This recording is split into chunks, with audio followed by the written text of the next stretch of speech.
Okay, so this is for anyone who cannot connect today and needs instructions for the midterm. So this is an example of a packaging design sketch. Okay, this is something that you might simply do in the concept phase of your design projects.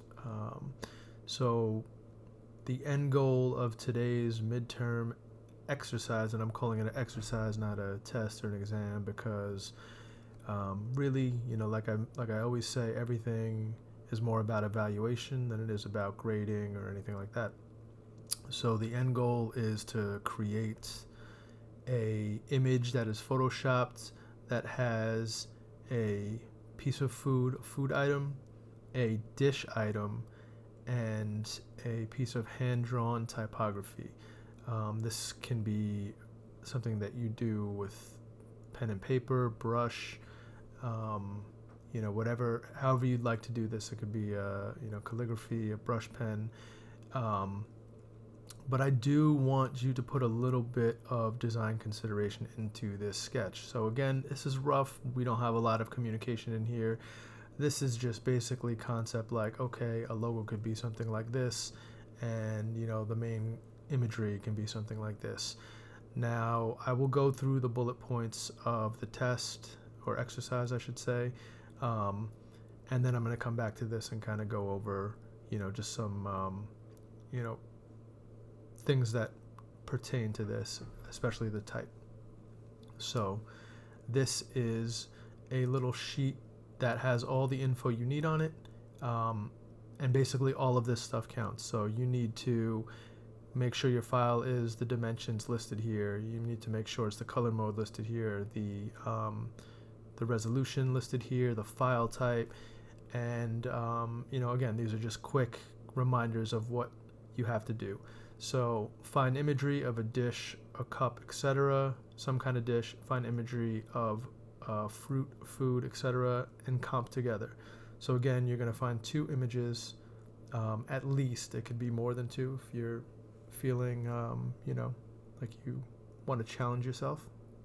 But at least two images, one of a dish, one of a food item, and comp them together and make it look natural, like there's some shading, kind of color tones are matching, make it feel like it's kind of cohesive image. So one part of this that is necessary is you have to change the color of the dish or add color to it if you found a white image. So whatever color the dish is that you found, you need to change it. You cannot keep it the same color. You must change it to a different color. And you can only do that using channel mixer or gradient map adjustment layers. The next part is to hand draw some type. It does not have to be anything intricate. You do not need to spend a lot of time on this. You can simply sketch it with a pen, pencil, paper, but you do have to submit an image of it, what the hand-drawn type looks like, before you modified it. And what you're also going to be doing is you're going to make sure that whatever your hand-drawn type is has some texture. Now, if you already do this with a brush, it will have some built-in texture. Great, kind of killing two birds with one stone. But if you want to texture it yourself, I would say use brushing and masking techniques that we've practiced in class, whether you create your own brush or whether you select textures using the channel selections. So there's lots of ways you can add texture that we've done in class. And that is a necessity for this exercise. Use smart objects for all imagery. So again, you're going to find the imagery of the food item, the imagery of the dish, and you're going to make sure that you save those images into your Photoshop file, and that is the final deliverable, a Photoshop file, PSD.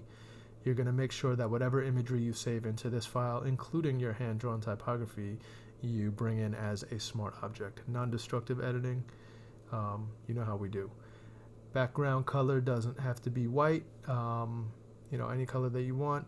And basically, in the end, you're going to submit a folder with your Photoshop file, your found imagery, so the food item, the dish, and an image of your hand-drawn type. So there must be at least 3 additional images in the folder in addition to your Photoshop file. Extra credit we will get to in a second, but I'm just going to show you that to create this image, I found this image and I used that, and you can see I changed the color. I found this fig image and I used that and I changed the color. And then this is my hand-drawn type. So I used a brush pen, calligraphy brush pen, and again, it had some texture in it, and I might have amplified that a little bit with contrast tools like curves or levels, and I changed the color of it. So you can see again all these elements, and if I were to submit my folder for this exercise, it would have those 3 images plus my Photoshop file. This is just a JPEG now because I don't want to give away the layers that I actually used to create it, but that is, for all intents and purposes, the main part of the test. So you will receive all these images as reference, and you will receive this text edit document with the instructions as well. Okay, so extra credit. Menswear dog. So I'm just gonna get rid of these for a minute and let you see the extra credit assignment, which will be menswear dog. So what you need to do, same thing, follow the instructions for the dimensions, the color mode, the resolution, and this should also be a Photoshop file. Basically, you're going to start with this image and you are going to try to match this as closely as possible. So it's a little low res, and I did that so you can't just try to copy it, but either way you're submitting a Photoshop file. But basically you're adding some edges around here that can be done with the brush tool, giving away how to do it. The colors, you can only use channel mixer or gradient map for the colors, and then you can use curves and levels to do any kind of contrast or brightening or darkening.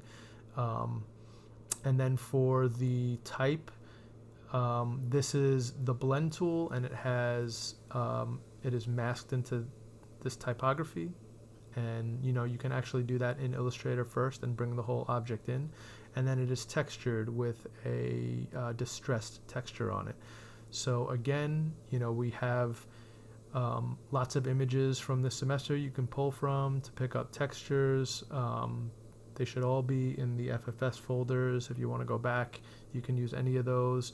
But again, working from home, you can find any distressed image, and we've used those a couple times this semester for our Illustrator type lessons and so forth. So you can do that distress in Illustrator if you'd like with the transparency masking, or you can do it in Photoshop. But again, the gist is that this type needs to have a blend masked into it. Doesn't necessarily have to be this blend. It could be smooth.